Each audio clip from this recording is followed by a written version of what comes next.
Hey friends, welcome to Literature Class with Sonam, and I am here today to discuss a very important work of English literature, and that is the Trojan War. So in our previous videos we discussed the period-wise detail of English literature, or we can say history of English literature, and we have also done with the Anglo-Saxon period. So in the very first lecture we discussed the period-wise detail, and in that detail we discussed the very first period, that was classical period. ठीक है, classical period को 4 periods में सब divide किया गया था, Homeric and heroic period, classical Greek period, classical Roman and patristic period. So उस period में हमने 2 वर्क्स देखे थे, होमर्स इलियड एंड ओडिसी. तो उनको फर्दर डिटेल में हम डिस्कस करेंगे. पहले हम उन वर्क्स से पहले क्या पढ़ेंगे, Trojan war, because this work is very important. अगर हम इस वर्क को पढ़ लेते हैं तो हमें इलियड एंड ओडिसी पढ़ने में नहीं प्रॉब्लम होगी, because Iliad is a part of this work. Iliad का, इस वर्क का एक पार्ट लिया गया है इलियड में ही. ठीक है, so let's start with the very important work, the Trojan War. This was an epic work. Epic work था ये. एक epic work क्या होता है, long narrative work होता है, long narrative poem होती है, जो कि which is based on wars, warriors, fights, battles, ये इन सब पे होता है. Like और महाभारत है, वो भी एक epic work है. ठीक है, ओके. सो एपिक वर्क जो ये है ट्रोजन वॉर, ये क्या है, ये किसके बारे में है, ग्रीक्स एंड ट्रॉयज की लड़ाई के बारे में है. ठीक है, बट ये स्टार्ट कहाँ से होता है, सीधा लड़ाई से स्टार्ट नहीं होता है. इसकी बिगिनिंग कहाँ से होती है, ओलंपियन गॉड्स की एक पार्टी चल रही होती है. ठीक है, there was a party going on of Olympian gods. ठीक है, उसमें क्या होता है, एरिस, ERIS, एरिस नाम की एक गॉडेस होती है. She was a goddess of strife and Discord. तो ये क्या, इसको इन्वाइट नहीं किया होता है, तो ये गुस्सा हो जाती है. ठीक है, तो ये क्या करती है, एक एप्पल लेती है, एप्पल, वो गोल्ड का एप्पल होता है आई थिंक, उस एप्पल को पार्टी में थ्रो कर देती है. ठीक है, तो वो उस एप्पल पे लिखा होता है कि इस एप्पल को वही खाएगा जो सबसे ब्यूटीफुल होगा. तो उस पार्टी में सभी ब्यूटीफुल थे, सभी ब्यूटीफुल लोग थे, तो सब लड़ते हैं कि मैं खाऊंगा. तो एट लास्ट 3 गॉडेस होती हैं जो वो उन पे डिसीजन नहीं हो रहा होता है कि इनमें से कौन खाएगी. ठीक है, तो उन 3 गॉडेसेस की क्या नाम होते हैं, एफ्रोडिटे, हेरा एंड अथीना. ये 3 गॉडेसेस होती हैं जो कि बहुत ब्यूटीफुल होती हैं, बट डिसाइड नहीं हो पा रहा होता है कि कौन खाएगी. तभी एक ज्यूस आते हैं, गॉड ऑफ स्काई होते हैं ये ज्यूस. वो क्या कहते हैं कि तुम तीनों जाओ, ट्रॉय में प्राइम है उनका, पेरिस सन है, उनके पास जाओ. जो पेरिस है ना, वो जो ब्यूटी को है ना, वो बड़ी अच्छी तरीके से जज कर लेते हैं. वो बता देंगे तुम्हें कि ये एप्पल किसको खाना चाहिए. ठीक है, तो ये तीनों अपने अपने तरीके से इनको लालच देती हैं. फर्स्टली हेरा जाती है. हेरा क्या कहती है पेरिस को कि तुम मुझे ब्यूटीफुल बताओ, मुझे वो एप्पल दे दो, तो मैं तुम्हें इतना फाइनेंशियली वो बना दूंगी कि तुम बड़े अमीर बन जाओगे, मैं तुम्हारे नाम काफ़ी किंगडम्स करवा दूंगी. एंड एथीना क्या कहती है, एथीना पेरिस को कहती है कि मैं तुम्हें इतना पावरफुल कर दूंगी, तुम्हारी आर्मी, एंड तुम इतने पावरफुल हो जाओगे कि तुम किसी के साथ भी वॉर करोगे ना तो तुम ही जीतोगे. ठीक है, एंड एट लास्ट एफ्रोडिटे जाती है. एफ्रोडाइट क्या कहती है, उसको पता होता है पेरिस है ना जो ब्यूटी पे अट्रैक्ट होता है, गर्ल्स की ब्यूटी पे. तो एफ्रोडिटे क्या कहती है कि मैं तुम्हें एक ऐसी गर्ल्स से मिलवा दूंगी, ऐसी गर्ल्स तुम्हारे प्यार में पागल हो जाएगी जो तुम्हें देखते ही. तो क्या करता है पेरिस, एफ्रोडिटे को कह देता है कि तुम ही ब्यूटीफुल हो, तुम एप्पल खा लो. ठीक है, देन क्या होता है, एफ्रोडिटे होती है वो पेरिस को लेके आती है ग्रीस में.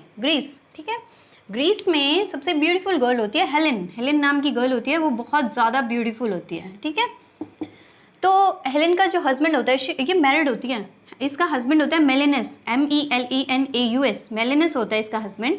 ये किसी काम से ना यहाँ से ग्रीस से बाहर गया होता है एक दिन के लिए. तो एफ्रोडिटे हेलेन और पेरिस को मिलवा देती है. ठीक है, हेलेन क्या है, पेरिस को देखते ही she fall in love with him. ये होता है लव एट फर्स्ट साइट हो जाता है. हेलेन को पेरिस से बिल्कुल वो उससे इतनी अट्रैक्ट हो जाती है.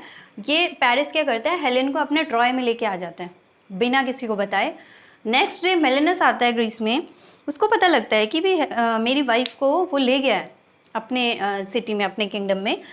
तो मेलेनस एक आर्मी तैयार करता है कि भी मैं तो वॉर करूँगा.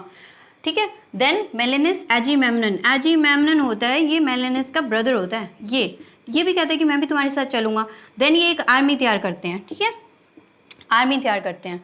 ठीक है, तो ये जाते हैं ट्रॉय एक बहुत पावरफुल किंगडम है. वहाँ पे जो भी वॉर करने जाता है कोई नहीं जीता है. इतना पावरफुल है कि वहाँ की जो वॉल्स हैं वो इतनी बड़ी बड़ी हैं, इतनी स्ट्रॉन्ग हैं कि कोई भी वहाँ पे वॉर करने जाता है ना वो जीतता नहीं है. ठीक है, तो ट्रॉय जो होता है वो बहुत ज़्यादा पावरफुल किंगडम है।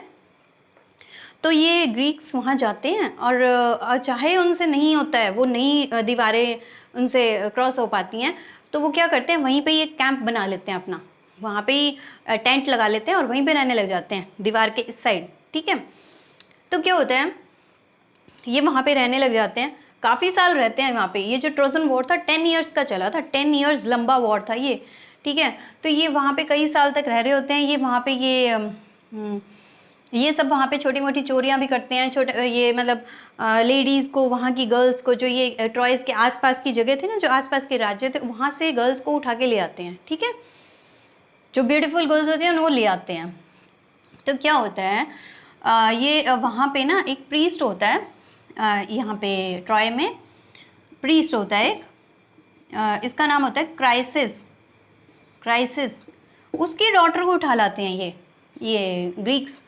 तो क्या होता है, वहाँ पे ये प्रीस्ट कहता है कि तुम मेरी डॉटर को दे दो, तुम कैसे ले आए हो। तो वो डॉटर है ना इसके पास होती है, एक्लीस के पास। तो वो कहता है नहीं देते, तुम जाओ।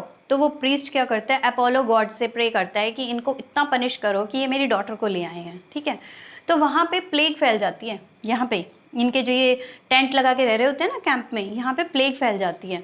प्लेग की वजह से इनकी आर्मी डिस्ट्रॉय होने लग जाती है। तो एजीमेमनन होता है ना, जो एजीमेमनन ये कैप्टन होता है यहाँ का, तो इसको हो जाती है टेंशन कि अरे मेरी तो आर्मी डिस्ट्रॉय हो रही है, फिर क्या करेंगे, हम तो जीत ही नहीं पाएंगे। तो ये एक प्रॉफिट के पास जाता है, ये पूछता है ऐसा क्यों हो रहा है।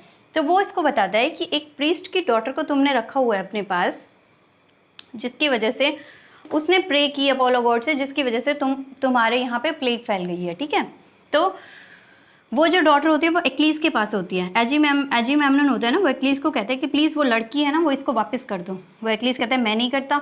तो इन दोनों के बीच में बहुत ज़्यादा फाइट हो जाती है। ठीक है, फाइट होने के बाद क्या होता है, एक्लीस इतना ज़्यादा, बहुत पावरफुल जो वॉरियर होता है ना इनकी आर्मी का, वो होता है एक्लीस, बहुत ज़्यादा पावरफुल होता है, इसके पास बहुत पावर्स होती हैं। ठीक है, इसी के ही बेस पे वॉर लड़ने की सोचते हैं ये। तो एक्लीस नाराज़ हो जाता है। तो इसने भी क्या करते हैं, जो ट्रॉयज़ होते हैं ना, ये इनको धमकी देते हैं कि हम तुम्हारे जितने भी शिप्स हैं, जितनी भी तुम्हारी चीज़ें हैं ना, जो ये टेंट टूंट लगा के बैठे, ये हम सब डिस्ट्रॉय कर देंगे। तो एक्लीस तो नाराज़ होके बैठा है। तो पेट्रोक्लस होता है ना, वो कहता है हम तो हार जाएंगे। पेट्रोक्लस एक्लीस का फ्रेंड होता है, PATROCLECLUS, पेट्रोक्लस। इसका बॉडी स्ट्रक्चर एंड फिजिक्स सारा एक्लीस से मैच होता है। अगर ये एक्लीस के आर्मर में सुरक्षा कवच पहन लेता है तो कोई नहीं पहचान सकता कौन एक्लीस है कौन पेट्रोक्लस है। तो पेट्रोक्लस एक्लीस से पूछता है क्या मैं अपने शिप्स को बचाने चला जाऊँ। तो ये एक्लीस इसको कहता है कि सिर्फ शिप्स को बचाने जाना, आगे मत जाना।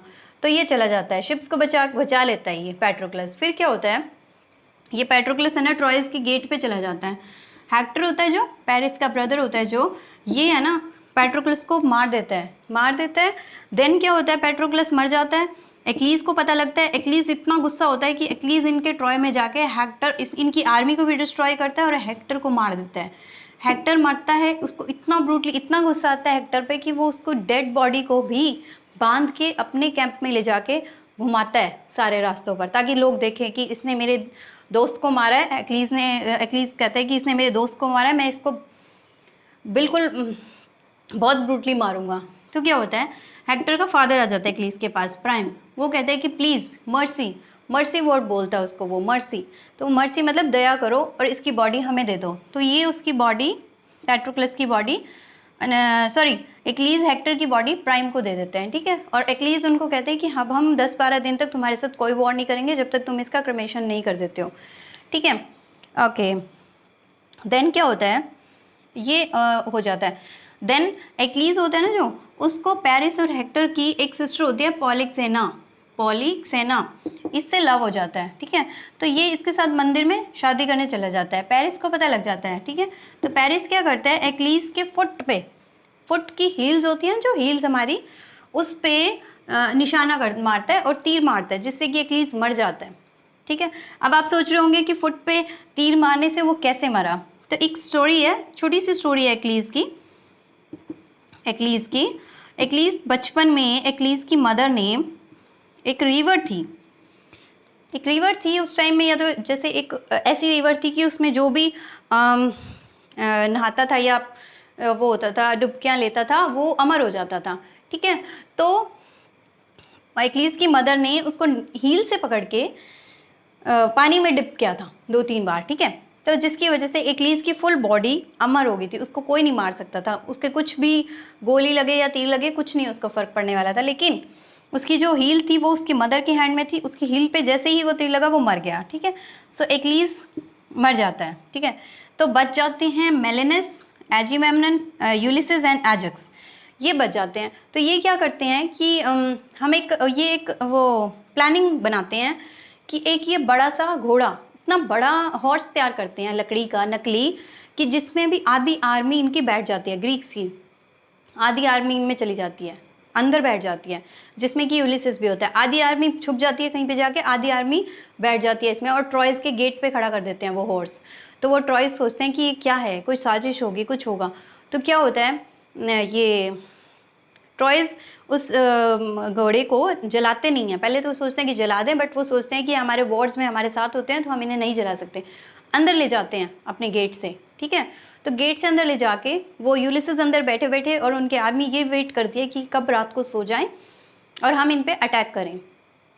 ट्रॉयस रात को सो जाते हैं, वो घोड़ा नकली अंदर ही है, उसके अंदर आर्मी बैठी है। आर्मी रात को निकलती है, यूलिसेस निकलता है और उस सारी ट्रॉय को जला देते हैं और उन सबको मार देते हैं। यही ट्रॉय सारे ख़त्म हो जाते हैं, सब मर जाते हैं ये, ठीक है। देन एट लास्ट मेलेनस, एजीमेम्नन, यूलिसेस एंड एजक्स, इनकी शिप तैयार होती है, शिप, ठीक है। ये शिप से जाते हैं। तो जो इनका एडवेंचरस जो आगे का ट्रिप रहेगा ना, वो हम नेक्स्ट वीडियो में डिस्कस करेंगे, ठीक है। अभी एट लास्ट ग्रीक्स की यहाँ पे जीत होती है, ट्रॉयस हार जाते हैं, ट्रॉयस सब हार जाते हैं, ये मर जाते हैं सब, ठीक है। तो इसका जो नेक्स्ट पार्ट होगा उसमें हम डिस्कस करेंगे एडवेंचर ऑफ आर यूलिसेस, जो ये आगे जाते हैं, इथाका पहुँचते हैं, इनको जाने में पहुँचने में 10 ईयर्स लग जाते हैं आगे भी। सो ये हम डिस्कस करेंगे in our next video. So I hope आप सबको ये अच्छा लगा हो, and if you have any doubt anywhere, and if I am mistaken anywhere, you can ask me, you can tell me. So till then, stay safe, stay home, have a good day. Thank you.